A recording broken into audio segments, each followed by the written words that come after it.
Bueno, solo nosotros estamos acá porque estamos muy contentos que la Casa Común y los centros de pensamiento dialoguen con nuestra militancia, sobre todo en temas que son de tanta relevancia, ¿no? En los tiempos que vivimos. Y el tema que hoy día nosotros concebimos la formación no solo desde una manera académica, sino también de estos espacios donde primero tenemos la posibilidad de conversar con personas y compañeros y compañeras que manejan temática en lo específico y que al mismo tiempo permiten el diálogo con la militancia, ¿no? Nutrirnos de estos temas en estos tiempos y en otros también, en términos de la formación política, son relevantes. Y en ese contexto, desde la Secretaría de Formación, el diálogo que tenemos no solo con Casa Común, sino que también con los otros centros de pensamiento amigos del partido, nos permite entonces estar en este espacio de convivencia, yo diría, y de espacio de discusión democrática. Entonces, darle la bienvenida al espacio político, al Frente Amplio, a nuestros compañeros que están acá de Casa Común y algunos militantes también del Frente Amplio, a José Miguel, a Natalie, a Eugenio, agradecerles de haber elegido este espacio y a ustedes por haber asistido hoy día. Es muy importante para nosotros estos diálogos que nos permiten no solo pensar el momento político, sino proyectar mirada política conjunta en torno al contexto político actual. Eso, así que bienvenidos y muchas gracias. Gracias. Bueno, mucho gusto. Buenas tardes. Bienvenidos también a esta sede del Frente Amplio. Muchas gracias también a los panelistas por estar acá y a la Casa Común por organizar este espacio.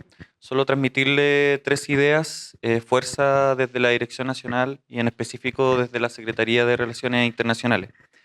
Primero, valorar esta instancia porque también es un esfuerzo de colaboración entre tres centros de pensamientos que hacen un esfuerzo desde sus diferentes matrices, desde sus diferentes perspectivas, de poder no necesariamente generar un consenso homogéneo, sino que también poner al servicio diferentes perspectivas sobre un tema tan relevante como el que que se está exponiendo hoy día.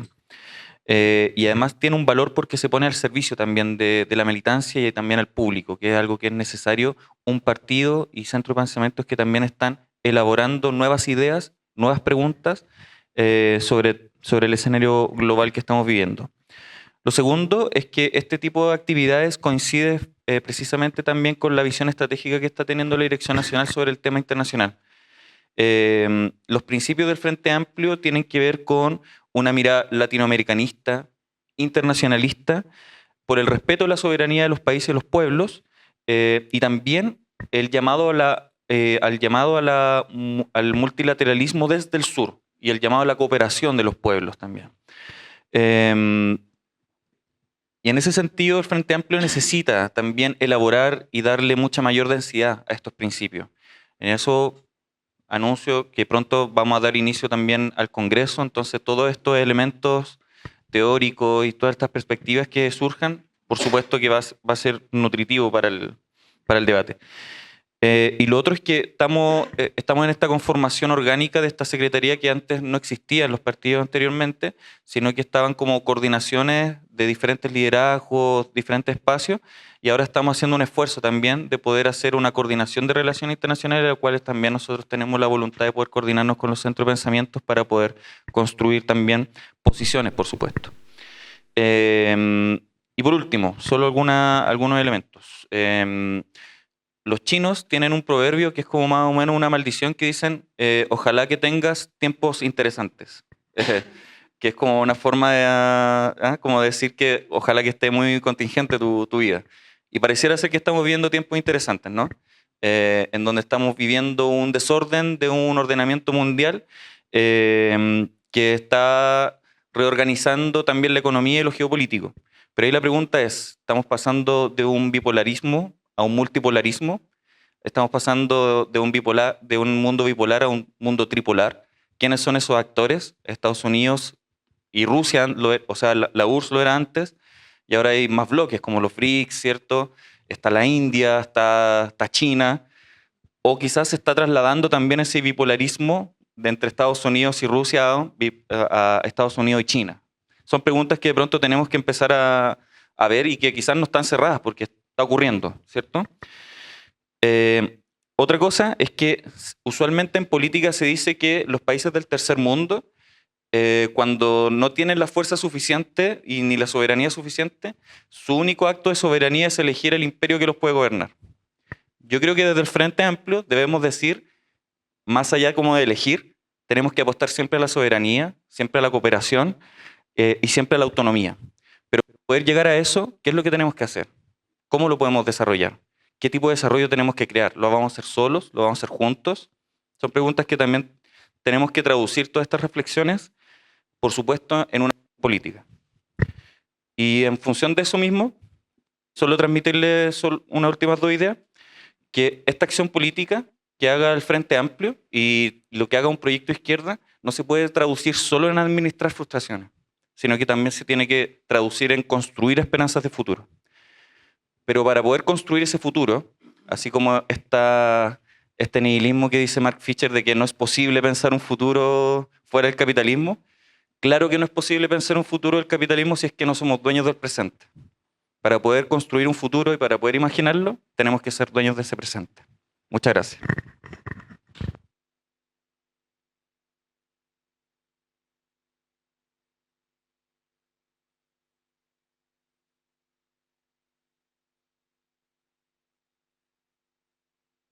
Igual hablo fuerte, entonces estoy acostumbrada. Ya. Después de estas palabras tan inspiradoras de nuestra dirección nacional, les damos la bienvenida a todas y todos a este foro. Un foro que tiene un nombre bastante desafiante, entonces yo espero de todo corazón que sea un tema que lo podamos ver en otro tipo de sesiones, porque creo que en la hora y media, 2 horas que de hoy día nos va a ser imposible. Sin embargo, vamos a hacer ahí un intento. Entonces, bueno, me voy a presentar. Yo soy Natalie Rojas, yo soy doctora en Ciencias Políticas y además soy investigadora de Nodo 21. Me acompañan hoy día José Miguel Ahumada. Humildemente me dijo que solo lo presentara como profesor asistente del Instituto de Estudios Internacionales de la Universidad de Chile. Y también me acompaña Eugenio Rivera, quien es director ejecutivo de Casa Común y además es doctor en Ciencias Económicas y Sociales de la Freie Universität de Berlín. Bueno, para un poco de un breve contexto, porque creo que nos dieron muchos elementos hace un ratito, sin duda estamos viviendo un escenario absolutamente cambiante en la geopolítica actual. Hemos visto cómo desde la elección de Trump en adelante hay una serie de certezas que ya no lo son. O sea, nos anuncia, ¿cierto?, en un principio la profundización de tarifas arancelarias, ¿cierto? Anuncia que también va a revisar ciertos tratados de libre comercio, cosa que antes en algún momento no estuvieron nunca en cuestionamiento. ¿Qué puede generar esto? Podríamos hipotetizar toda la tarde, sin embargo, para tirar algunas líneas, se podría fragmentar el comercio global, podría haber una desglobalización productiva, sumado a estas alzas que van fluctuando dependiendo del día, ¿no? América Latina y en particularmente economías como la nuestra se podrían eventualmente enfrentar en un escenario bastante vulnerable con riesgos de caída de demanda, exportaciones o la presión por definir, por ejemplo, vínculos comerciales o estratégicos. Sabemos también que Trump ha cuestionado organismos internacionales, ¿no? No tenemos para qué nombrarlos aquí, o sea, eso está. Su regreso podría significar un debilitamiento radical del sistema multilateral. ¿Por qué no? Favoreciendo relaciones bilaterales, nacionalismos económicos, ¿cierto?, o alianzas transaccionales. Sabemos que tiene distancia con la Unión Europea, pero además sí tiene mucha cercanía con líderes bastante autoritarios, ¿ya? Y que eso podría consolidar un mundo multipolar sin reglas muy claras. En seguridad y defensa tenemos también certeza de que Trump apuesta a una visión militarizada a su política exterior. Amenaza, ¿cierto?, con control de fronteras, uso de fuerzas armadas contra el narcotráfico y erosión, sobre todo, de principios de alianzas colectivas. ¿Ya? Este foro es para debatir sobre todo lo que alcancemos sobre ello el día de hoy. A modo de ordenar el debate a nuestros 2 panelistas, bueno, en verdad teníamos 3, pero Amaya se excusó porque amaneció muy resfriada el día de hoy. Lo ordenamos en 3 preguntas. La primera es, ¿cómo impacta, ¿cierto?, el giro político de la administración de Trump en la estabilidad global y qué consecuencias podría tener para América Latina y Chile en particular? La segunda es, ¿qué rol deben asumir los estados latinoamericanos ante un escenario internacional más polarizado y con mayores tensiones geopolíticas? Y la última, ¿cuáles son los riesgos y desafíos que emergen para Chile en términos de seguridad, economía y soberanía frente a todo este contexto? Ese va a ser el marco de las exposiciones. Tenemos 15 minutos cada uno para presentar, para luego dar paso a un diálogo de preguntas o reflexiones del público. Así que vamos a empezar por la izquierda. ¿La izquierda de quién? Por mi izquierda.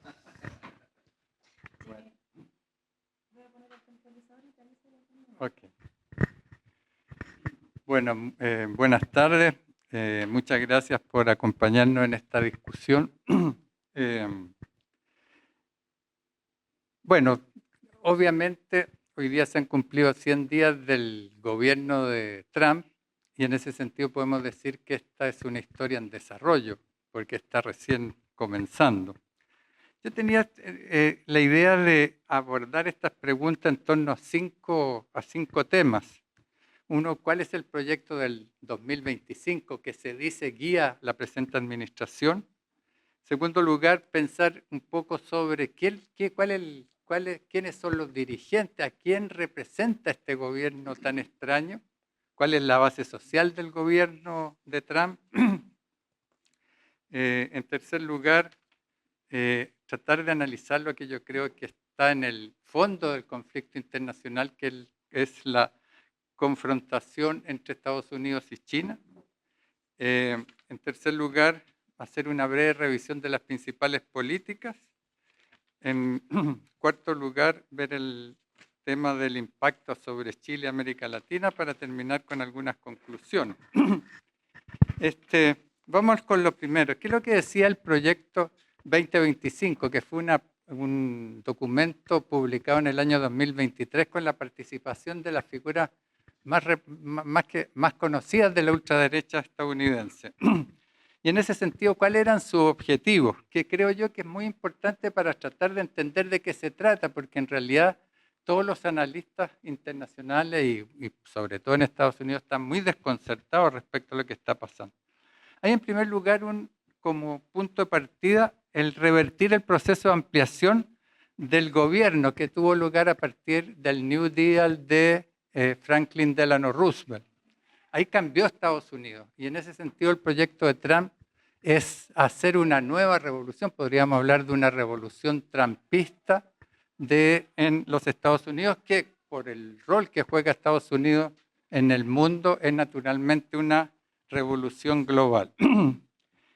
En segundo lugar, para entender bien de qué se trata, creo que hay que entender que aquí hay un esfuerzo para contrarrestar lo que es el proceso de ampliación democrática que ha venido teniendo lugar en las últimas décadas en Estados Unidos, ya con el propio Franklin Delano Roosevelt, pero también en los años 60 la legislación de los derechos civiles, etc. Es también un ataque, y eso me parece a mí que es central. No es posible entender el gobierno de Trump sino como una reacción contra el movimiento feminista y todos esos los planteamientos que ahí se están haciendo, pero al mismo tiempo contra lo que es el país multirracial que se ha venido construyendo en los últimos años, que hay una respuesta al supremacismo blanco que está asociado, y en ese sentido, bueno, hay mucha gente que habla del wokeismo, de lo woke, y si bien hay cierta base de realidad, podríamos decir, hay que entender que se trata de una consigna que unifica, por así decir, a la ultraderecha de Estados Unidos en contra de lo que son las demandas que tradicionalmente han venido planteando el movimiento afroamericano, los medioambientalistas, las feministas, y en ese sentido personas que uno puede decir sus demandas específicas, sus formas de lucha son discutibles, pero sí están apuntando hacia un nuevo futuro. Y frente a ese nuevo futuro es que está reaccionando la administración de Trump. En ese sentido, aquí hay claramente un rechazo a la idea de la triple crisis medioambiental, cambio climático, la reducción de la biodiversidad, la contaminación. Y en este sentido, uno podría decir, bueno, sí, tiene esos como objetivos. Sin embargo, no se trata simplemente de una reacción contra estos movimientos, sino que es una reacción que tiene un carácter muy guerrerista, podríamos decir, muy violento, un lenguaje que rompe con la tradición política, digamos, que se ha ido construyendo durante siglos prácticamente para poner para de alguna manera llevar a la lucha política, al debate democrático, a una situación que es difícil de conceptualizar, porque en el fondo es tratar de erosionar la política como mecanismo de convivencia entre las personas. Está aquí, todo esto estamos hablando del documento, recuerden, del proyecto 2025.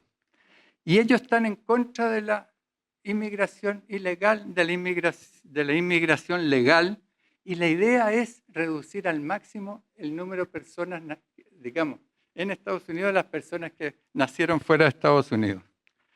Y yo diría que, y ahí se planteaba la cosa del Congreso, yo creo que es muy importante también preguntarse qué tiene que ver Trump con lo que ha aparecido como nuestro principal enemigo, el neoliberalismo. Porque la relación entre Trump y el neoliberalismo es algo muy interesante y desafiante de analizar. Algunos podrían decir incluso que Trump está construyendo la tumba del neoliberalismo, porque hay en una serie de ambientes, digamos, en una serie de aspectos, y claro, de acuerdo con la definición que de ello podemos hacer, podríamos decir que es un ataque directo a ello. Ahora, lo que está haciendo Trump no es exactamente lo mismo que se planteó en el proyecto 2025. Mientras el proyecto 2025 se planteaba potenciar el libre comercio, naturalmente sabemos todos que Trump ha ido en contra de eso con toda su, si uno puede llamar política, pero yo diría que es más bien no política arancelaria. Y a diferencia del proyecto 2025 que tenía como núcleo central o como objeto de ataque China, la política Trump apunta en una serie de direcciones que no es claro precisar. En segundo lugar, ¿cuál es la base social del nuevo gobierno? Bueno, uno podría decir que, o se ha dicho que es como una expresión del capitalismo financiero, pero si uno analiza lo que hay detrás del gobierno de Trump es algo mucho más complejo y más difícil de precisar. Yo diría que en un primer momento es posible identificar, digamos, por una parte lo que representa Steve Bannon, ustedes seguro han escuchado hablar de él, que es al que llaman como el nacionalismo popular, que si ustedes siguen lo que ha venido diciendo hace mucho tiempo, habla fuertemente contra la oligarquía financiera, que habla contra los capitalistas y que reivindica la representación del mundo trabajador perjudicado por lo que es el consenso demócrata, republicano, que ha imperado en el... perdón. Por el consenso que ha imperado. Eso es muy importante. Ha sido, por ejemplo, el gran enemigo de Musk en el debate al interior de Estados Unidos. Después hay un componente muy raro que son los oligarcas de las nuevas tecnologías, cuyo principal representante ha sido Elon Musk, pero en general todos los que conocemos, las 5 más grandes fortunas del mundo, las más grandes empresas están representados en ese grupo.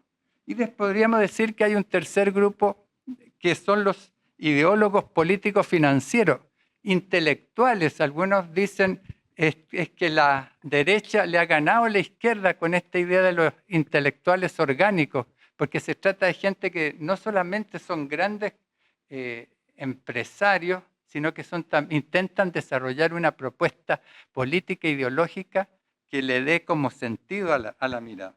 Ahora, eso podríamos decir que el grupo dirigente, pero si uno dijera, ¿de qué estamos hablando? Alguien hablaba tomando, seguro ustedes conocen a Philip Schmitter, que trató de analizar un poco la vinculación mundo empresarial con los gobiernos y hablaba de una cierta representación corporativa en los gobiernos. Aquí da la impresión de que no existe eso, no es que haya no es que estén las asociaciones empresariales vinculadas al gobierno, que estén buscando incidir o que estén participando. Aquí hay podríamos hablar algo así como una no representación. Hay individuos, pero caracterizados con un inmenso poder. O sea, ahí están las grandes fortunas que están incidiendo directamente, buscando proyectar su poder político su poder económico en poder político. Pero yo decía, eso es como la dirigencia. ¿Cuál es la base social?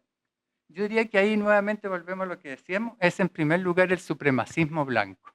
Ese yo diría que es de alguna manera lo que está como con más fuerza, por lo menos en lo que se refiere a la relación entre el líder y la base social, los electores, hay un elemento que es muy fundamental. Y eso está asociado también a un machismo que responde a dos cosas, o sea, que muestra dos corrientes principales, el rechazo a la igualdad de géneros y que moviliza también a los perdedores del modelo globalista. Bueno, voy a pasar más rápido porque voy a pasar directamente al tema del conflicto Estados Unidos-China. Existe lo que podríamos llamar un nuevo consenso de Washington, pero ya que alude solamente a los estadounidenses. Que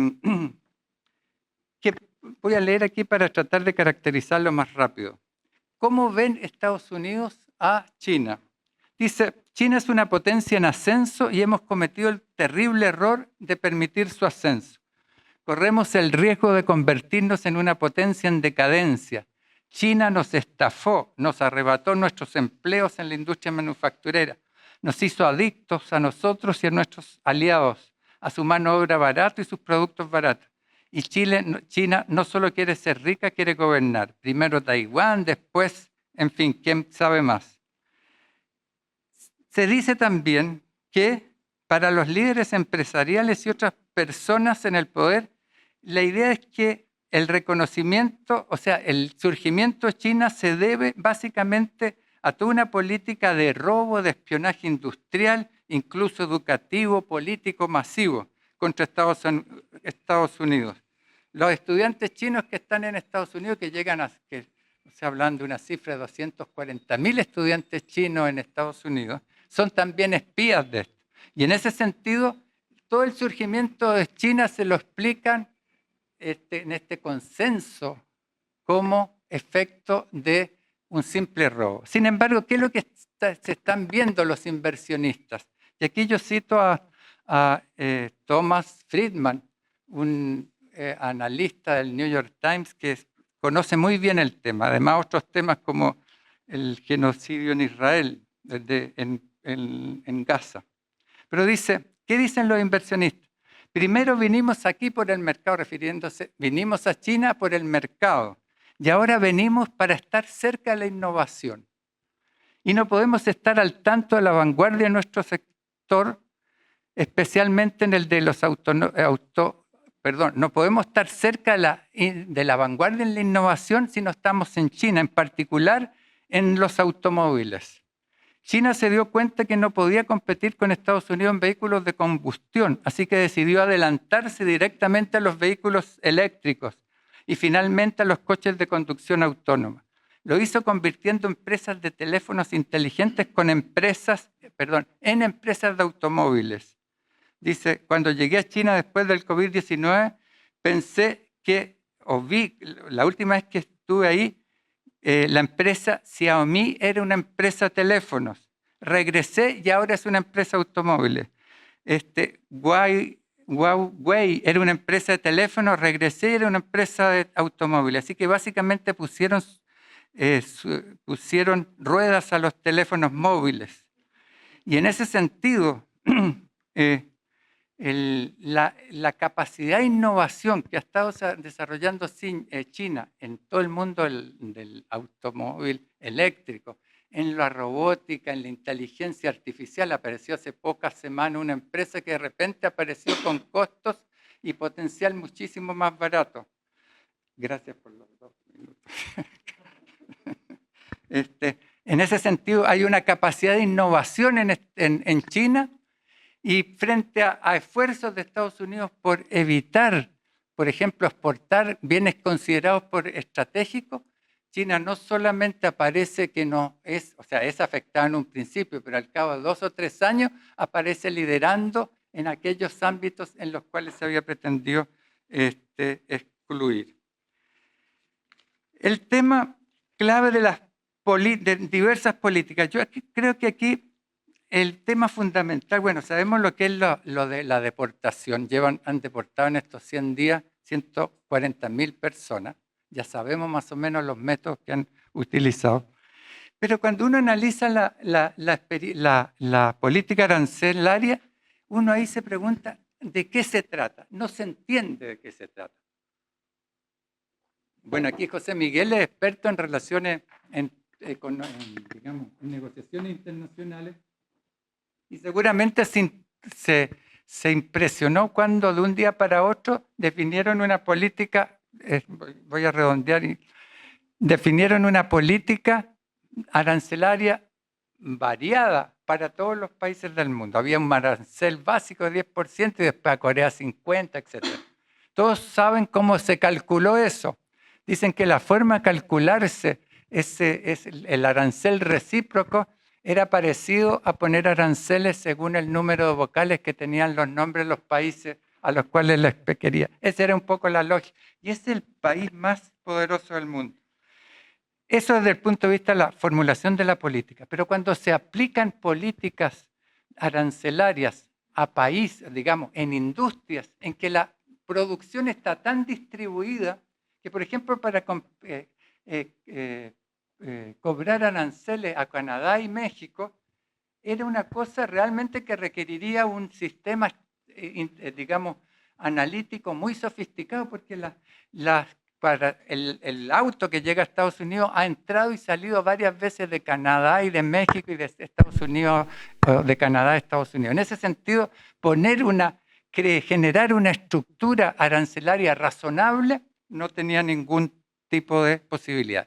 Y en ese sentido, cuando esta política de poner, sacar, volver a poner, y uno nunca sabe, porque el día siguiente, uno deja de leer un día el diario y ya no sabe si siguen los aranceles, si no siguen los aranceles. Pero lo concreto es que en último término, esta idea de parar, dar una pausa de 90 días a esa política, no tiene ningún sentido. Tanto porque en 3 meses uno no logra formular política arancelaria para un país, y porque no está el principal país con el cual hay que negociar, que es China. Y en ese sentido hemos llegado a una situación extraordinariamente complicada en Estados Unidos a nivel global. Hay total falta de previsibilidad. Los inversionistas no saben qué hacer, porque cualquier movimiento, por ejemplo, de una empresa desde el exterior a China implica 4 o 6 años, y no saben si ya el próximo año, con un nuevo Congreso en Estados Unidos, todo cambiaría, y por tanto no es posible tomar decisiones. ¿Y qué es lo que está pasando? Es que Estados Unidos en el primer trimestre ha caído su PIB en 0,3%, cuando en el último trimestre del año pasado estaba creciendo a 2,4%. O sea, hay efectos. Se está esperando un crecimiento de China que se esperaba un 5% para este año, va en 3,5%, y en último término, Estados Unidos, China y el mundo, y en ese sentido el impacto que nos puede caer ahora a nosotros en Chile y América Latina, principalmente, no tanto por los aranceles, por lo cual que no alcanzo a hablar de eso, sino que simplemente por el deterioro que va a tener la economía mundial. Yo tenía unas conclusiones, pero las dejo ahí. La infiltro para una respuesta. Perdonen el...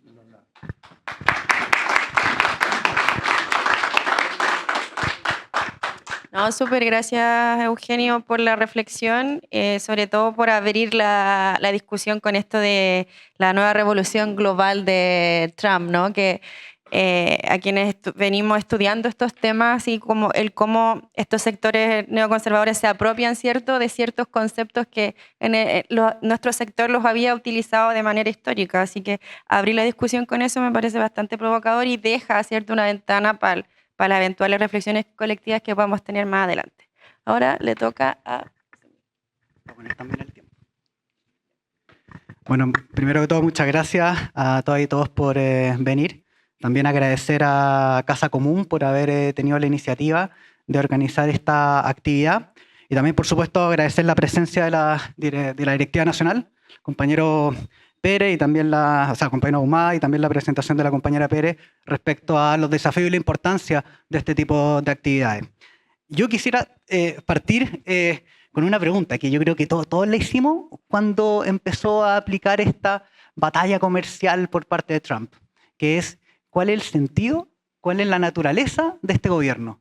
Yo creo que a nivel de partido, a nivel de la izquierda en general, siempre hemos estado acostumbrados a tener como adversario a una agenda explícitamente neoliberal, ¿cierto? De asegurar un orden multilateral del libre comercio, de una agenda de desregulación, de privatizaciones, etcétera, etcétera. Esa era la derecha al cual nosotras y nosotros estábamos acostumbrados a enfrentar y disputar. Pero pareciera que a primera vista el gobierno de Trump es algo diferente.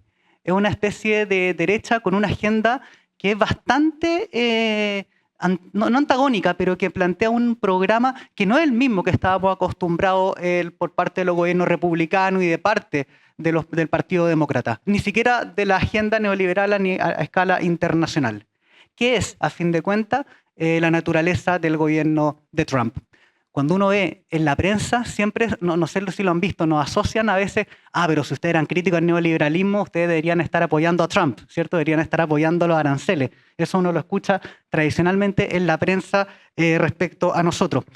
Pero lo que deberíamos hacer es establecer la distinción, la diferencia radical entre lo que está buscando hacer el gobierno de Trump y lo que sería una agenda no neoliberal de política comercial y política exterior. No es primera vez que Estados Unidos organiza o gestiona un golpe al orden económico internacional. En este sentido, el primer punto es de que no es una novedad que Estados Unidos golpee la mesa y busque desarmar aquello que construyó en su momento. Por ejemplo, en 1973 fue Estados Unidos el 71, si mal no recuerdo, que se retiró del tipo de cambio del patrón oro al dólar, generando una crisis en el sistema internacional, precisamente porque estaba viendo que la posición de Estados Unidos en el orden internacional en aquella época se estaba poniendo en jaque. No fue la única vez en la cual Estados Unidos hizo un golpe al orden multilateral que colaboró en construir en la posguerra. También en 1979 hay un famoso, el shock de Volcker, que aumentó radicalmente las tasas de interés a nivel del dólar, que es la moneda dominante del orden internacional, generando una recesión radical en su economía, preguntándose en aquel tiempo la prensa si es que iba a durar el gobierno que estaba haciendo esa política monetaria a partir de la Fed. Y la razón por la cual hizo eso fue también precisamente en pos de asegurar su posición, poniendo en jaque el sistema económico internacional. No por nada, ese golpe del tipo de interés, de aumentar el tipo de interés, replicó en que, por ejemplo, América Latina entrara en la década de los 80 en una de sus más importantes crisis que hemos tenido, que duró una década. ¿Okay? Entonces, el primer punto es de que no es primera vez que Estados Unidos golpea la mesa buscando desarmar el orden internacional para asegurar su hegemonía, ¿no? Como decimos los marxistas, una hegemonía en el orden internacional. Ahora, ¿cuál es la naturaleza, cuál es la diferencia de lo que está haciendo ahora? Uno podría decir que, bueno, si Estados Unidos busca aumentar los aranceles y su política, cuando uno lee los documentos, y que bien señaló el compañero Rivera, cuando uno lee los documentos fundamentales de los intelectuales detrás del gobierno de Trump, particularmente esa corriente más nacionalista, uno se va a encontrar que lo que están diciendo es volver a recuperar la industria local, volver a reindustrializar Estados Unidos, volver a hacer que Estados Unidos pueda hacerle frente a la pérdida de industria, ¿cierto?, a manos de China. Un discurso bien nacionalista, ¿cierto?, bien de proteger a la empresaria y al empresario nacional, que en principio, digamos, eso suena bueno, en realidad que busque reindustrializarse no hay ningún problema. Pero ¿eso es lo que quiere hacer Estados Unidos? ¿Eso es lo que está intentando hacer Trump? Yo tengo serias dudas de que lo que está detrás del gobierno de Trump sea la reindustrialización y el fortalecimiento de su mercado local. Si eso fuera el caso, lo que estaría haciendo Estados Unidos también sería promover políticas productivas locales de estímulo al crédito para la empresa, buscar asegurar subsidios a su industria local, ¿cierto? Buscar empujar que la empresa nacional pueda, con el apoyo estatal, ¿cierto?, ser competitiva en el mercado interno e internacional. Pero eso es precisamente lo que no está haciendo. Los pocos programas de política industrial que levantó el gobierno de Biden lo está desmantelando, lo está neutralizando, está impidiendo que pueda entrar capital a esas políticas cuyo objetivo era precisamente asegurar la industria local. De hecho, está buscando reducir los impuestos corporativos, está buscando a través de Elon Musk, ¿cierto?, desmantelar al Estado, una agenda que nosotros típicamente consideraríamos como neoliberal en cualquier tipo de gobierno. Entonces tenemos, por un lado, no es primera vez que Estados Unidos hace eso. Segundo punto, que a nivel de política interna está haciendo lo contrario de lo que uno esperaría, que sería estimular la industria local. Y que a nivel de política internacional busca hacer esta amenaza de aumento arancelario, ¿cierto? Si el 10% homogéneo, si a Canadá o a México le va a aumentar, si a China le va a aumentar al 100%, etc. Eso es un poco el escenario. A primera vista eso podría ser como un neoliberalismo interno y un proteccionismo externo. Pero tampoco creo que ese sea lo que está detrás de Estados Unidos, lo que está haciendo Estados Unidos.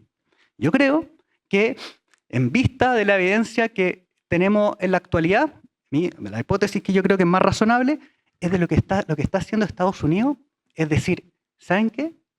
Después de 30 años, esta es la posición de Estados Unidos, después de 30 años de nosotros estar comprometidos con el orden multilateral, de nosotros tener el dólar como la moneda dominante, ¿cierto?, de nosotros estar subsidiando al resto de los países, el resto de los países, particularmente China, ha logrado reindustrializarse, neutralizando, bloqueando las exportaciones norteamericanas y asegurándose un espacio para la industrialización de, por ejemplo, el Asia, China en particular. Estados Unidos se siente que lo estafaron.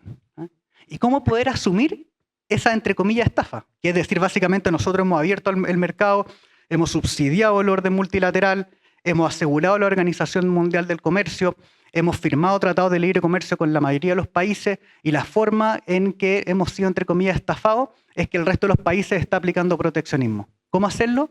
Bajo la amenaza comercial. Diciendo, bueno, si ustedes no cambian las reglas y abren sus mercados de nuevo, nosotros le vamos a aumentar los aranceles. Recordemos que el mercado norteamericano, uno lo ve en relación, en proporción a China, lo ve como chiquitito, pero no. En términos de la capacidad de demanda del norteamericano promedio, es un mercado gigante, que equivale en términos de capacidad de demanda al mercado de China junto al mercado de la Unión Europea. Tienen un poder de mercado gigante todavía Estados Unidos. Y lo que está haciendo es, ustedes me han aumentado los aranceles, me han puesto políticas pararancelarias, me han estado impidiendo que entre, bueno, yo te amenazo con aumentarte los aranceles y si no me cambias las reglas, ¿cierto?, yo te voy a aplicar esos aranceles. No por nada, Trump dijo, ya me estoy sentando a negociar con más de 15 países, ¿cierto?, para poder establecer nuevas reglas. No por nada está diciendo que ante la amenaza de los aranceles está haciendo que el resto de los países latinoamericanos, ¿cierto?, y el resto de las regiones vayan a golpear la puerta y decir, bueno, iniciemos rondas de negociación, ¿cierto? ¿Qué es lo que está pidiendo Estados Unidos a cambio? De mantener los aranceles, que era supuestamente ese acto unilateral, lo que los tratados de libre comercio no iban a proteger inicialmente. Les recuerdo, ¿qué es lo que está pidiendo? Bueno, screening a la inversión extranjera. ¿Qué significa esto? Que todos los países pueden aceptar la inversión extranjera, pero tienen que asegurarse que no estén violando derechos humanos, que estén bajo ciertos criterios geopolíticos, o sea, golpeando indirectamente a China, básicamente. Eso es el screening de inversión extranjera, a mi modo de ver, por supuesto. ¿Cuál es el otro punto? Propiedad intelectual. Asegurar fortalecimiento de las patentes. Chile está, de acuerdo a Estados Unidos, violando la propiedad intelectual desde el 2005. Entonces, esa va a ser, a mi modo de ver, una de las agendas que nos van a poner en la ronda de negociación.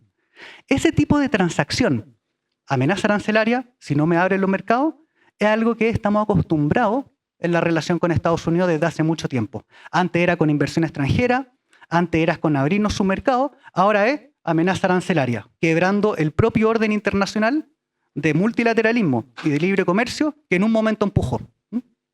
Si este es el caso, yo creo que ¿cuál es el impacto que va a tener en nuestros países latinoamericanos? Bueno, es que vamos a tener que, en pos de asegurar el estado normal de la situación, vamos a tener que nosotros ceder nuevos espacios en materia de propiedad intelectual, en materia de inversión extranjera, fortalecer la regulación o asegurar normas que protejan a los inversionistas extranjeros, particularmente norteamericanos, llegar a acuerdos con Estados Unidos de provisión de minerales críticos, que es lo que está planteando la Unión Europea también para Chile. Ese, a mi modo de ver, lo que va a implicar esta acción de Estados Unidos. Ahora, ¿qué es lo que yo creo que viene también de la mano con esta acción? Esto de golpear la mesa, desarmar el orden económico internacional, para poder volver a tener, ¿cierto? Abrirlo, para poder volver a abrir los mercados externos para sus productos, lo que está implicando es que el orden multilateral está en el suelo, que no está funcionando. La OMC hoy día no puede hacer cumplir la ley porque Estados Unidos tiene bloqueado el órgano de apelación, el tribunal que tiene la OMC, desde el gobierno de Trump 1. Aunque no lo crean, el orden multilateral no está funcionando desde el año 2017. No puede ejercer la ley internacional. ¿Ah? Segundo punto es de que la otra consecuencia es de que la Unión Europea efectivamente se está viendo amenazada, ¿cierto? Estados Unidos ahora está diciendo no vamos a seguir financiando el armamento, vamos a establecer nuevas normas de amenaza al mercado de la Unión Europea, no vamos a seguir financiando, ¿cierto?, el conflicto, la guerra en Ucrania. ¿Y qué es lo que está haciendo Estados Unidos? La Unión Europea, Alemania, por ejemplo, quebrando la norma del equilibrio fiscal. ¿No? O sea, noten, Estados Unidos quebró el orden de libre comercio y Alemania, el nuevo gobierno, que era un gobierno de derecha, ante la situación de que no va a tener el financiamiento, que se viene una recesión, ¿cierto? Y que se viene la amenaza de la aceleración de la guerra, está diciendo, vamos a romper constitucionalmente la norma, y acá Eugenio sabe mucho más que yo de esto, la norma de límite del endeudamiento del Estado y vamos a permitir de que el Estado se pueda endeudar en pos de armarse. Una especie de keynesianismo militar, a la vieja usanza. ¿Eh? Entonces tenemos el quiebre del orden multilateral de libre comercio, el orden del equilibrio fiscal, algo que acá en Chile sabemos de sobra, ¿eh? Y tenemos también el orden de la idea de un gobierno internacional de la ley, en el cual las leyes consensuadas entre los países, ¿cierto?, puedan regular nuestro intercambio entrando en una era de unilateralismo, ¿eh? Que es lo que vemos en todas las amenazas que ha hecho el gobierno de Trump a todos los países del mundo. ¿Qué hacer? Como diría el famoso título de un gran, hermoso libro. ¿Qué hacer ante eso? Bueno, yo creo que es difícil, y estoy jugando en los límites, creo yo, lo posible, pero yo creo que América Latina debiese de alguna forma tener una voz unida y propia. México, Colombia, Brasil, Chile, Honduras, que tienen una agenda relativamente similar del bloque progresista, debiese decir, bueno, si hay que volver a negociar, bueno, tratemos de negociar algunos términos en conjunto. Tratemos de establecer una agenda común para sentarnos con Estados Unidos. Porque de otra forma, compañeras y compañeros, vamos a estar todo y cada uno yendo individualmente a tocar la puerta a Estados Unidos, y esto es como si fuera cada trabajador individualmente a negociar el contrato con el capitalista. En vez de hacer un sindicato y organizarse, va cada uno individualmente. La asimetría es gigante. Y de ahí no vamos a salir con más soberanía, sino, y acá tomo el principio que decía el compañero Ahumada en su presentación, no vamos a salir con más soberanía, vamos a salir con mucho menos soberanía. Y finalmente, el último punto, me queda unos segundos. Es que, esta recesión, a los que más les va a afectar, evidentemente, va a ser a los países periféricos, a los países en vías de desarrollo, como América Latina.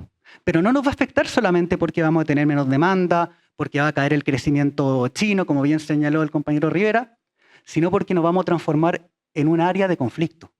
Pero no conflicto militar, sino conflicto económico.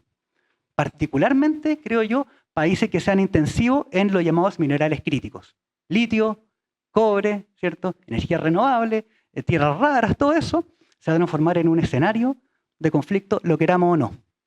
¿Qué país es intensivo en todos estos recursos naturales y minerales? Bienvenido a Chile, nosotros, ¿cierto? Y eso va a implicar que vamos a ser un eje de tensión entre China y Estados Unidos, por ejemplo. Y ya lo estamos siendo, ¿cierto? El tema del observatorio, el tema del pasaporte, falta que exista un conflicto en áreas claves como los minerales, la gestión del litio, etc. Entonces yo creo que en ese escenario se abre la necesidad de tener una agenda mucho más coordinada a nivel regional, con lo difícil que eso es, yo lo sé, para poder tener una voz propia y no dejarnos entrar en esta cese de soberanía y de un régimen unilateral. Eso, compañero.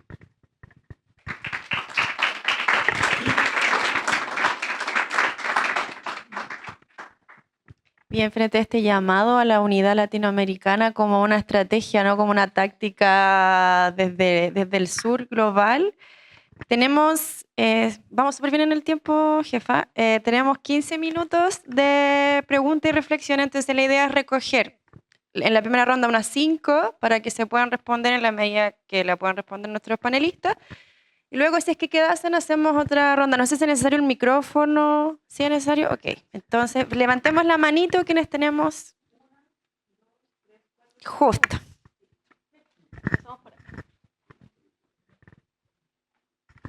Ya, yo llegué a la última presentación, así que tengo preguntas para la última presentación. Disculpa. Primero, a mí hay un elemento que me choca bastante, que este screening a la conducta democrática, porque en realidad mi pregunta es que ¿acaso Estados Unidos no viola los derechos humanos de los migrantes? O sea, no es una hipótesis que se pudiese ajustar desde mi perspectiva, digamos. Y lo segundo es que, bueno, Latinoamérica tiene una agenda y el CELAC el 8 y 9 de abril lo demostró. El tema es que Chile no asistió.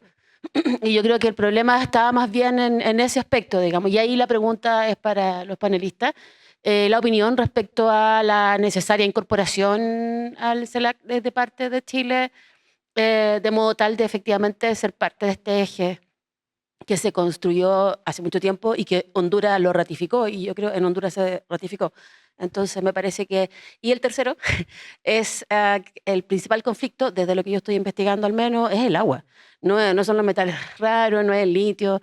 En realidad el conflicto fundamental está en la Patagonia, tanto chilena como argentina, que ha cambiado de dueño en el 80% del uso del suelo en Argentina y el 80% también en Chile. Es decir, ahí hay un aspecto que no estamos tomando en consideración y que hace referencia a la colonización por medio del mercado. Eso.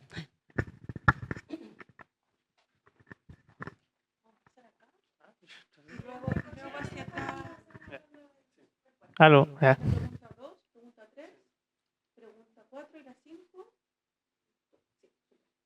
Ya, lo más rápido posible, un breve panorama para introducir lo que quería decir.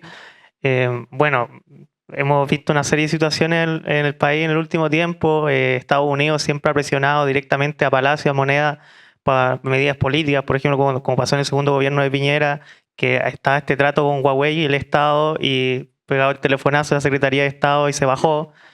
Hace poco pasó que también se bajó el Gran Observatorio Chino con una presión directa a Cancillería. Y bueno, los chinos, si bien yo puedo decir que soy admirador y estudioso de su modelo y del marxismo chino, los compañeros no son tan compañeros a veces y obviamente sus empresas se comportan también de manera propia, ¿no? Como pasa con el mercado eléctrico, donde han torpedeado la regulación del sector. La estatal china eléctrica ha entregado, cuando fue estos cortes, entregó un 50% menos de indemnizaciones a los consumidores que los propios italianos. También Tianqi chino ha torpedeado el trato Sokimich-Codelco. Entonces, es una situación compleja. Este gobierno ha intentado estar entre estos dos gigantes desde el día 1, pero también siempre está el riesgo de que cuando tú quieras ser amigo de todos, no eres amigo de nadie finalmente. No entregas los gestos suficientes para ser amigo de nadie. En Latinoamérica, las distintas presiones de izquierda han intentado hacer un poco eso. Brasil, evidentemente, está con China en los BRICS. México le ofreció a Trump echar a los capitales chinos, ya haciendo una presión de... Pero Trump, obviamente, mal aliado, no se lo aceptó, le puso arancel igual. Bueno, Colombia intentó hacer una especie de defensa arancelaria que no le salió tan bien, creo yo. Y bueno, Chile en particular creo que ha tenido una estrategia bien particular y extraña incluso, una especie de tercera vía donde busca como capitales secundarios, ¿no?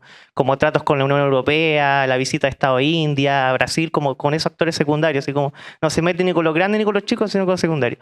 Entonces, con eso, vuelvo a la pregunta, esta situación viene bien compleja, bien interesante internacionalmente.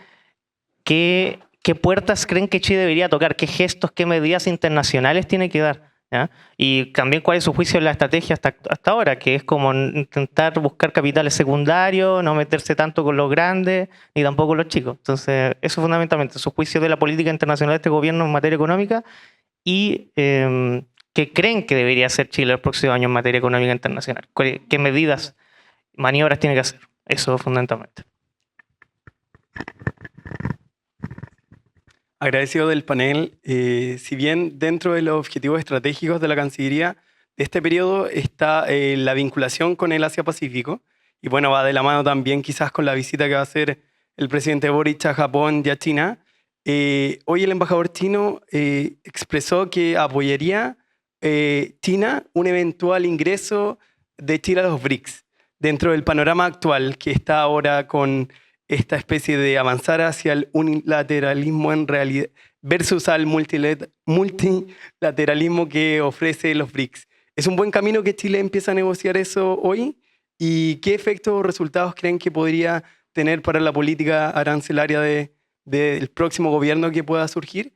Y adicionalmente quisiera saber qué opinan de una columna que salió en Financial Times acerca de que lo que realmente se está viviendo hoy es un neoimperialismo, dado esta recepción de esta imagen que sale Trump con Xi Jinping y Vladimir Putin dividiéndose el mundo, referente a China con Taiwán, Rusia con Ucrania y Estados Unidos con Groenlandia y con el Canal de Panamá. A eso me refería. Muchas gracias.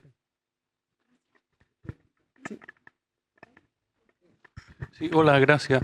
Yo tengo una consideración y 3 preguntas. La primera consideración, yo creo que hoy día es muy difícil distinguir la señal del ruido en lo que pasa en Estados Unidos, entonces por eso es muy difícil fijar estrategia, porque uno puede estar reaccionando a son ruido y fijando cursos de acción sobre la base de que, y puede ser eso una estrategia del gobierno de Trump, o puede ser, y esa es la primera pregunta, que hacer Eugenio, que fue el que habló sobre cuál es la base de apoyo y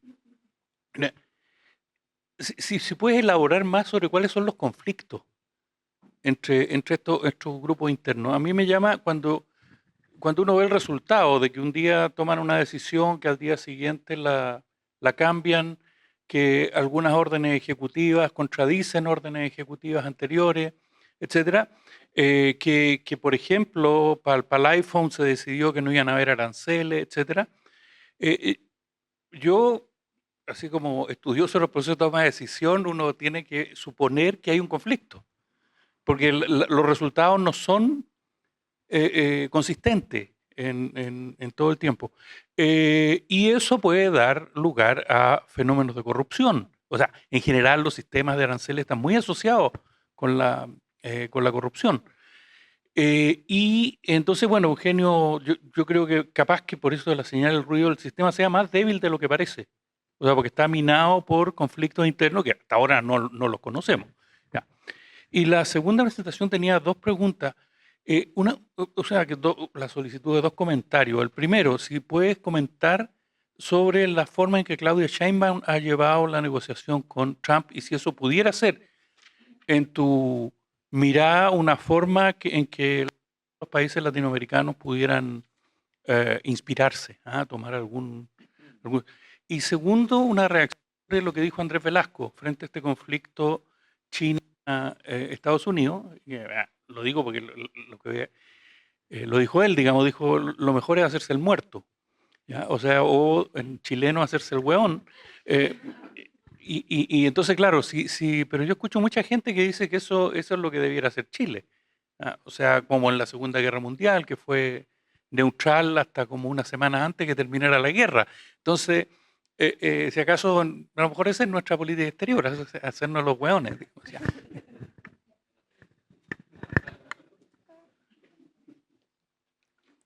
bueno, muchas gracias.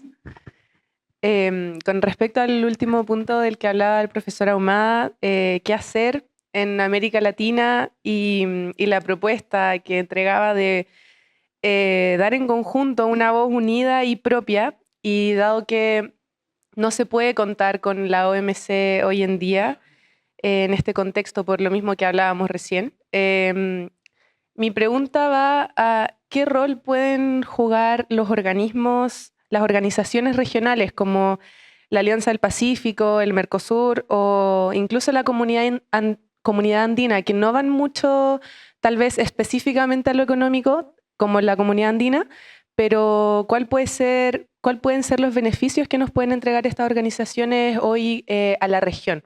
Porque se ve como un escenario donde cada país dice como voy a adoptar mis propias medidas, yo veo cómo me salvo. Pero claro, ¿cómo podemos dar el paso para dar una opinión, una respuesta en conjunto en la región?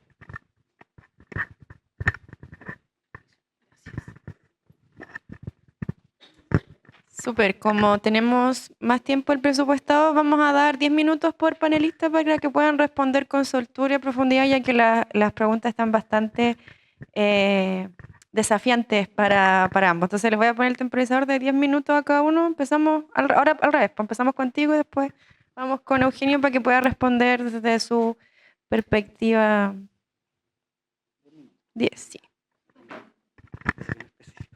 Muchas gracias por las preguntas. De hecho, súper interesantes como para quedarse todo el resto de la tarde para conversando de estos temas.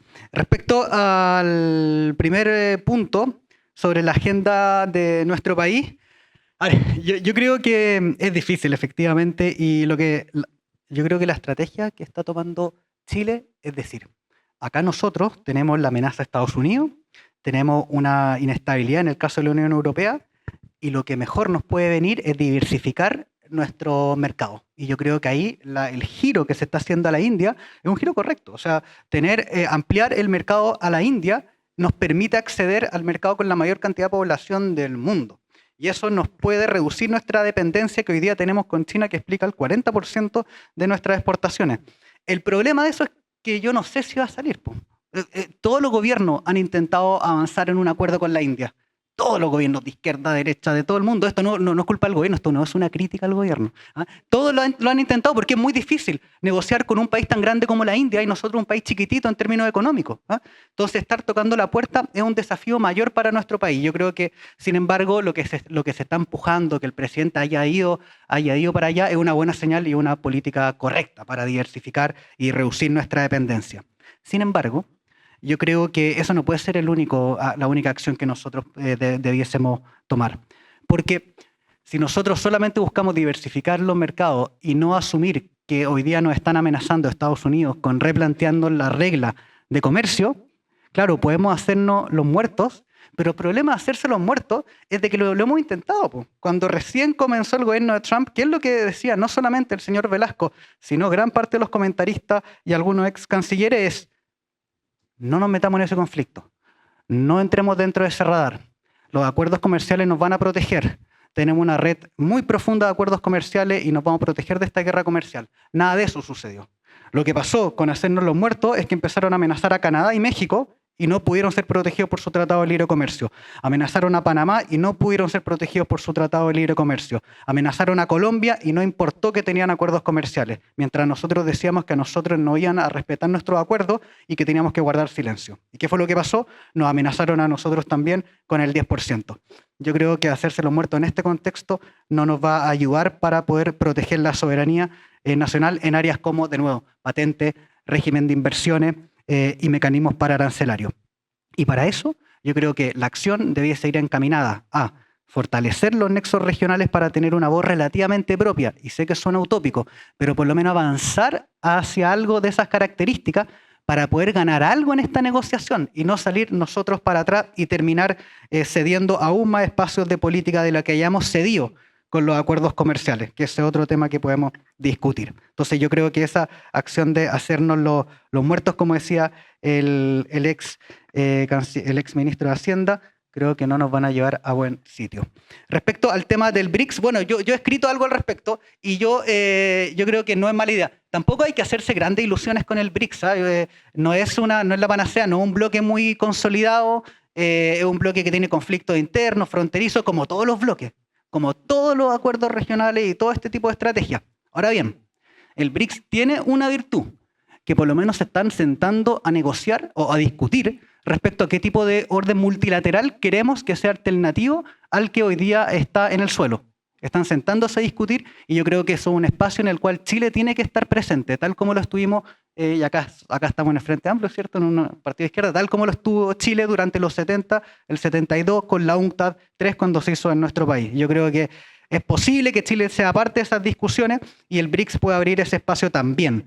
También el BRICS tiene un banco del desarrollo al cual nosotros podemos acceder a financiamiento y eso es fundamental para poder hacer un shock de inversión, por ejemplo, en infraestructura que hoy día nuestro país urgentemente necesita para retomar el crecimiento económico. Entonces, yo estaría de acuerdo con eso, pero no me hago grandes ilusiones respecto a las virtudes del BRICS. Respecto al neoimperialismo, completamente de acuerdo, o sea, evidentemente. La Unión Europea, hoy día está negociando acuerdos bilaterales con Mercosur, con nosotros, también con México, en el cual una de las cosas que nos han solicitado a toda nuestra economía es que garanticemos la provisión de minerales como el litio.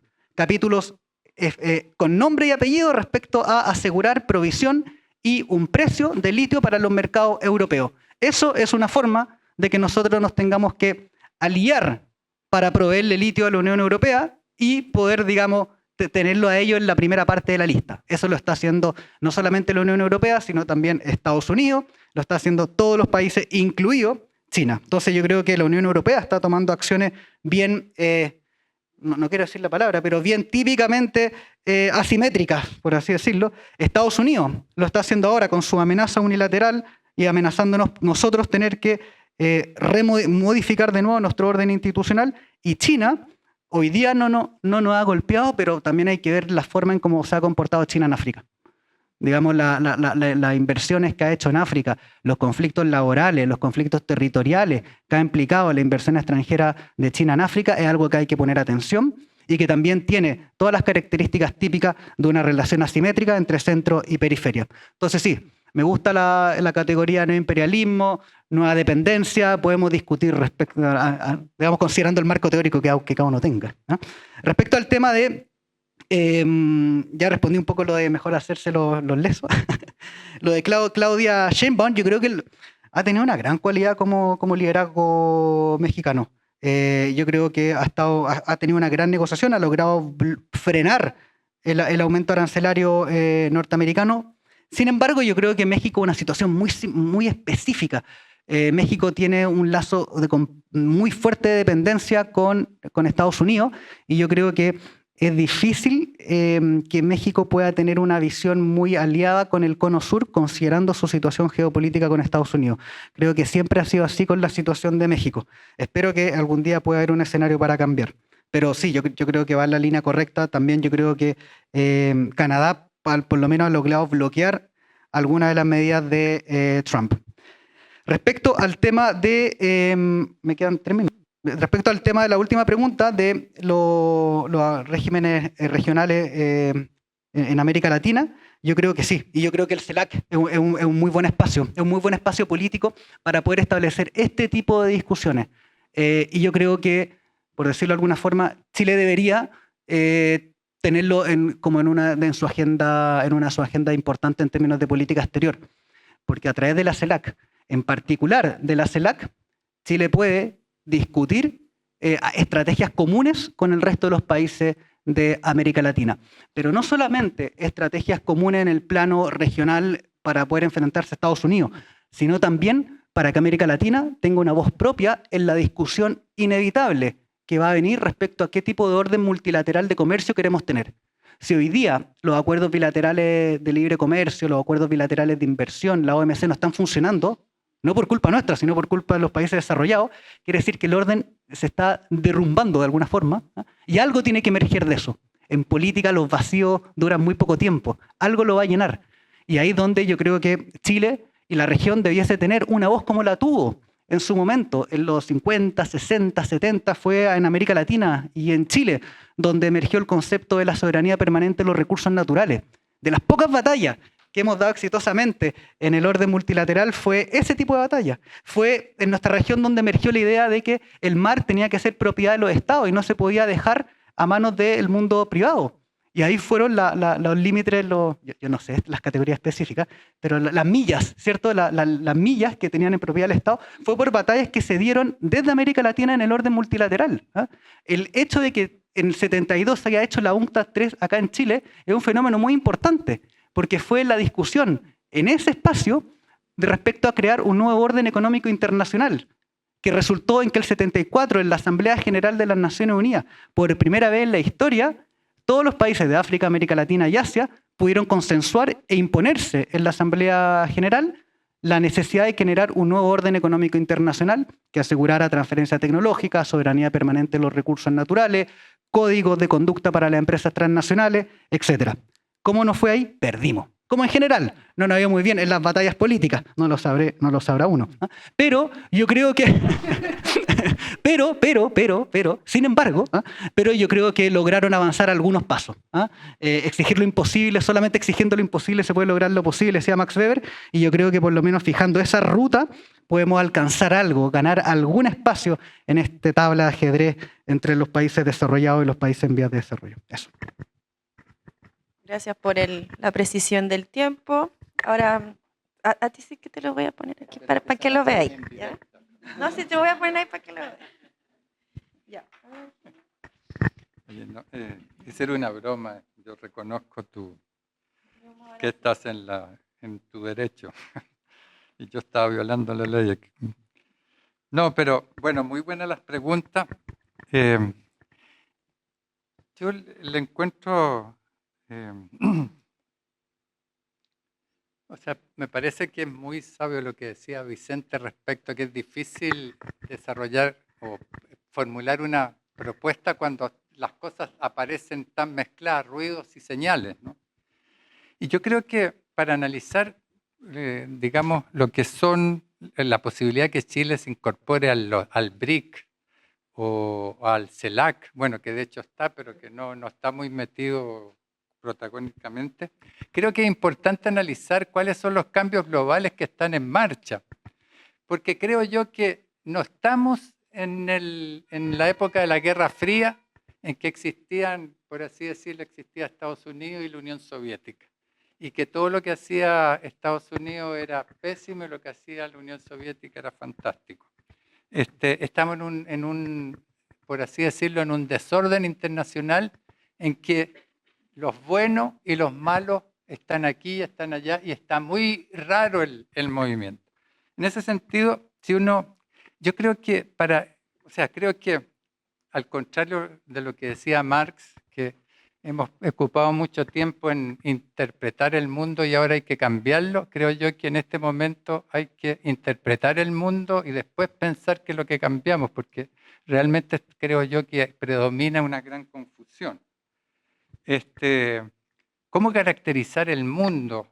Uno dice, bueno, definitivamente hay un actor que sigue siendo el predominante, que es Estados Unidos, pero que está en una situación muy crítica, porque efectivamente tiene un fuerte contrincante a nivel global, que es China, que tiene un contrincante muy potente a nivel regional, que es Rusia, porque no podemos olvidar que Rusia invadió Ucrania, violando todo el orden internacional y digamos, con todo lo que eso significa. A mí el BRICS, en realidad, yo tengo ciertas dudas respecto al BRICS porque reúne gente muy rara. Para decirlo de alguna manera, bueno, a mí me parece, en primer lugar, China es muy importante ahí, pero el que esté Rusia, a mí como que no es una persona que me gustaría tener al lado, por ejemplo. No me gustaría ser vecino de Rusia. Es un gobierno de ultraderecha, es una dictadura, ahí no hay oposición política posible, etc. Y ese tipo de aliados son complicados. Si uno mira Irán, uno puede decir Irán es también un gobierno fundamentalista, extraordinariamente riguroso, para decirlo de alguna manera generosa, con las mujeres. Es una dictadura porque, en fin. Entonces, ¿qué es lo que nosotros hacemos con ese tipo de compañeros? Me parece a mí que hay que pensar también esta idea, ¿qué es lo que representa? Estando China implica asumir una posición probablemente en contra de Estados Unidos. Yo no le veo tanto problema a ese. El problema principal que le veo a esa organización es que cada país en el fondo está siguiendo sus propios intereses y en realidad los que nos sumamos un poco a la cola vamos a ser simplemente instrumentalmente utilizados y, yo veo complicaciones en ese sentido. No sé qué es lo que ganamos. Si yo pienso en la colaboración latinoamericana, también veo cuál es la historia de eso. Brasil retóricamente siempre habla de América Latina, pero nunca asumió un papel de liderazgo y nunca ha mirado, no se ha sentido el líder de esta región. Él persigue sus intereses y no ha logrado construir nada. Creo que nunca ha querido, porque siempre está como, él se siente un país suficientemente grande para operar de manera independiente. Y además en el CELAC hay gente que a mí me parece que no, o sea, Venezuela es un problema. Y Venezuela está demasiado incidente en las decisiones de ese grupo. Entonces, creo yo que es necesario pensar formas de colaboración en América Latina distintas. Y yo ahí soy quizás tan o más pesimista que José Miguel, porque efectivamente o sea, venimos hablando, yo soy viejo, pero se hablaba de la unidad de América Latina antes que yo naciera. Y eso era hace 73 años, así que se puede imaginar lo que ha pasado y lo poco que hemos avanzado. O sea, hay una gran retórica, pero falta de colaboración. Lo que fue donde más se avanzó fue el mercado común, ¿cómo se llama? El de Mercosur, pero eso terminó en nada. Entonces, yo creo que hay una necesidad, primero, de profundizar en lo que está pasando a nivel global y, entre otras cosas, hay un socialista con el cual siempre, bueno, no discuto, sino que me enerva cada vez que habla, pero él hablaba, los gringos primero utilizaron a Ucrania y una vez que ya no les sirvió, lo dejaron caer. Y yo no le dije, porque estoy cansado de conversar con él, no, prefiero no.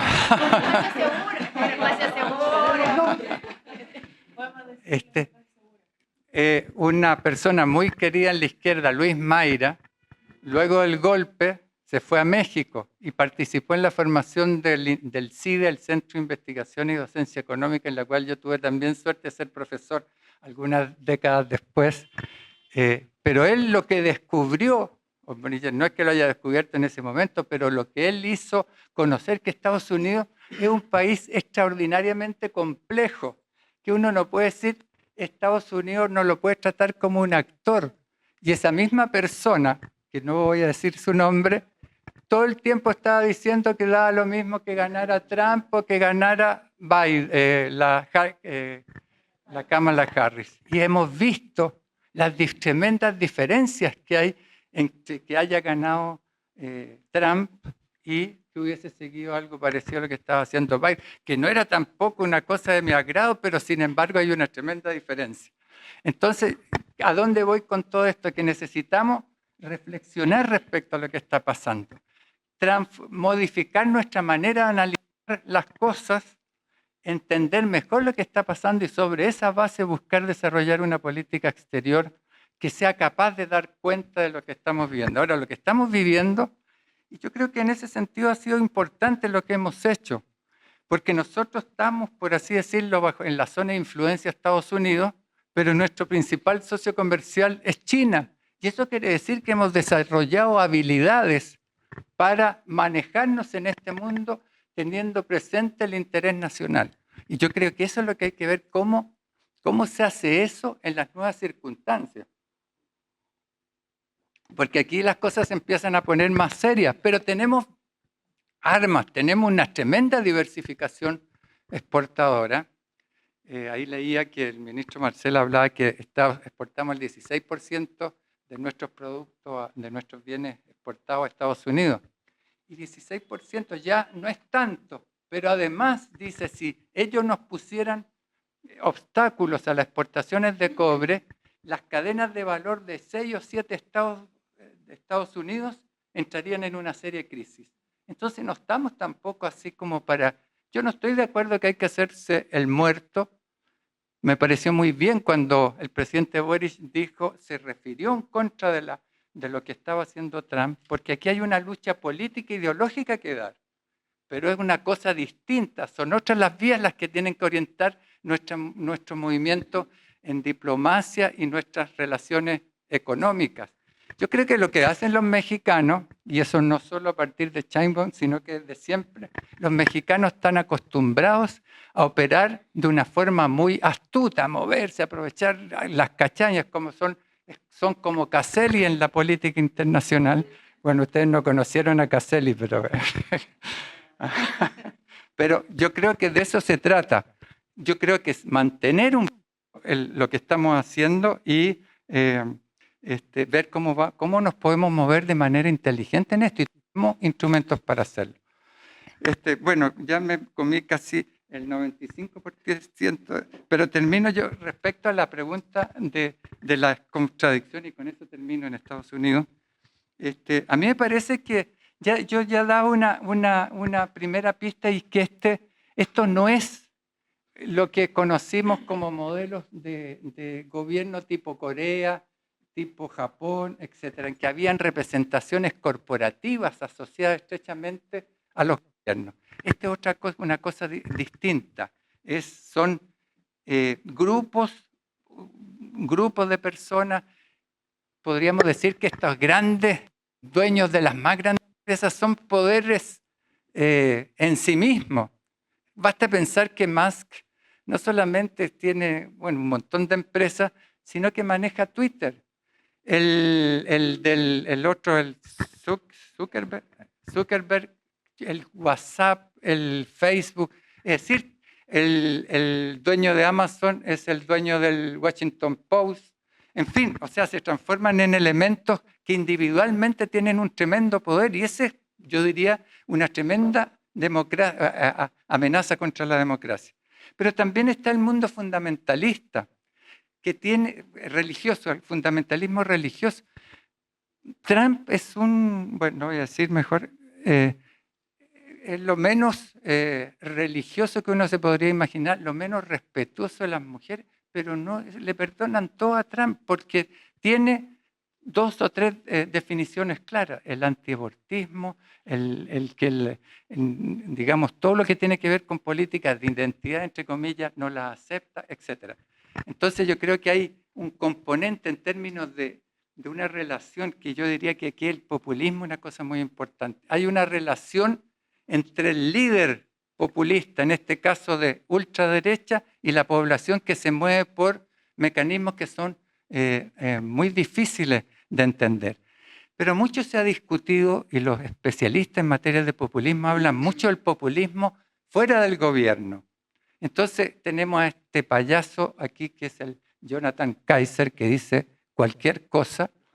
Johannes Kaiser, perdón. Bueno, da lo mismo. Johannes Kaiser, que dice cosas. Pero el problema con esto sí que termino, el problema del gobierno de Estados Unidos es que está proyectando, está haciendo lo que los populistas hacían en la oposición, lo está llevando a cabo en el gobierno. Entonces insulta, no voy a repetir por respeto a las cámaras las últimas cosas que ha dicho Trump, pero realmente es una manera de actuar en que yo creo que es difícil entender la política de este gobierno sin el concepto de irracionalidad. Si me dejaran hablar otros 10 minutos, podría tratar un tema al respecto de por qué es imposible entender esta administración sin incorporar el tema de irracionalidad, que me parece que es justamente ese populismo en el gobierno, donde todo lo que es la idea de la política, ¿para qué decir en los términos de Habermas? En algo mucho menos o menos sofisticado, la política es una manera de buscar la convivencia. Pero Trump hoy día ha dicho, ¿sabe? Yo podría llamar por teléfono al presidente Salvador, todos lo sabían, y decir que libera a esta persona que mandó allá, que no tiene por qué estar preso allá. Pero no lo voy a hacer, porque no lo voy a hacer, y punto. Y eso yo creo que hay que ver cómo eso determina esta política, que a mí me parece extraordinariamente rara. Y disculpa otra vez. Ya, bien. Aplausos para Eugenio. Si quedase alguna pregunta, las vamos a hacer después en el cafecito de manera más holgada, sin la cámara andando, ¿ya? Entonces ahora, a modo de conclusión, sin duda el retorno de Donald Trump a la presidencia genera tensiones no solo económicas, sino que políticas y de seguridad global. Para América Latina y en particular para Chile, este escenario exige una reacción no solo estratégica ni reactiva, sino que no podemos permitirnos como región, ¿cierto?, ser espectadores de las transformaciones. Necesitamos repensar nuestra reinserción internacional, recuperar márgenes de autonomía y fortalecer nuestra soberanía colectiva. Esto implica diversificar, ya lo hemos dicho, ¿no? La idea es concluir, o sea, diversificar nuestros vínculos comerciales, revitalizar espacio de integración regional y posicionar una agenda de desarrollo basada en derechos, sostenibilidad y sobre todo cooperación entre los pueblos del sur.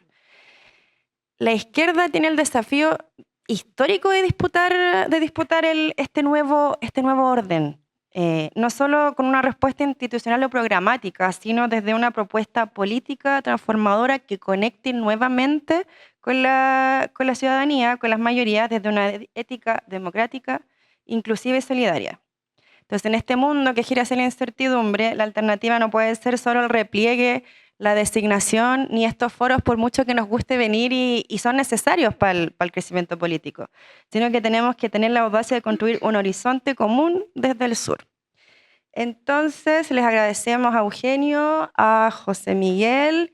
La invitación es a seguir conectados a través de las redes de las próximas actividades, desde Casa Común, Rumbo Colectivo y Nodo 21. Les damos las gracias por asistir y nos vemos. Y ahora, si hay más preguntas, en el cafecito que la Tala ha insistido que tomemos, pasemos y damos por finalizado el foro de hoy.